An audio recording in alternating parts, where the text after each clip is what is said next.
characters in theology were heavily invested in the Summa Theologiae of St. Thomas Aquinas, and that was, like the name Dominic, another 13th century gift. My monastic superiors emphasized Aquinas to teach us what to think, but I also absorbed his writings greedily for how to think. If Aquinas spent the morning reading pagan Aristotle and the afternoon writing Christian theology, and never found a conflict between reason and revelation spoiling his lunch or disturbing his siesta, there must be no conflict between reason and revelation or any other such disjunctive pairs. That, at least, was my conclusion forever after. As it happened, my departure from both monastery and priesthood had nothing to do with history and the Bible, but everything to do with theology and the Pope. In the fall of 1968, I said on PBS that the encyclical Humanae Vitae was wrong about birth control. That led to an immediate rebuke from the Cardinal Archbishop of Chicago. When the dust finally settled, about 6 months later, Cardinal Cody was still the Archbishop, but Father Dominic was both an ex-monk and an ex-priest.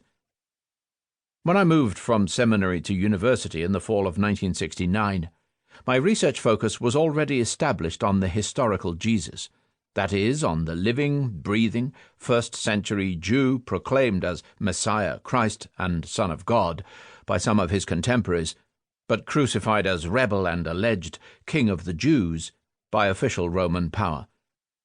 That focus had actually started far back in September 1960, when my religious superiors sent me to be chaplain for a group of Americans on a Roman Catholic pilgrimage across Europe.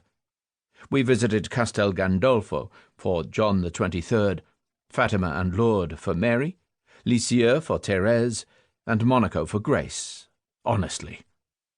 And since it was 1960, we spent a day at Oberammergau's Passion Play, performed every 10 years in the foothills of the Bavarian Alps.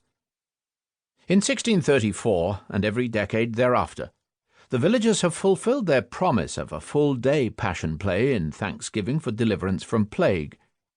Something happened for me that day when I first saw as drama a story I knew full well as text. The play made me confront new questions. How had the same crowd that filled the huge stage that morning to welcome Jesus on Palm Sunday become changed by afternoon to cry for his crucifixion on Good Friday?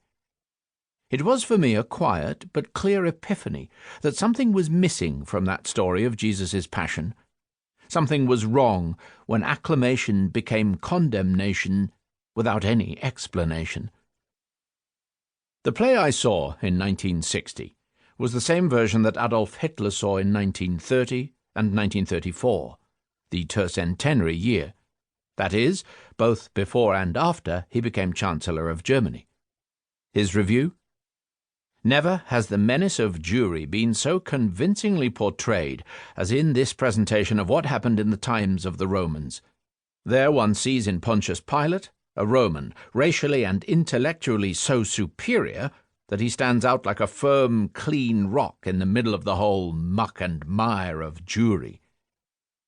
My interest in and focus on the historical Jesus started that day in Oberammergau.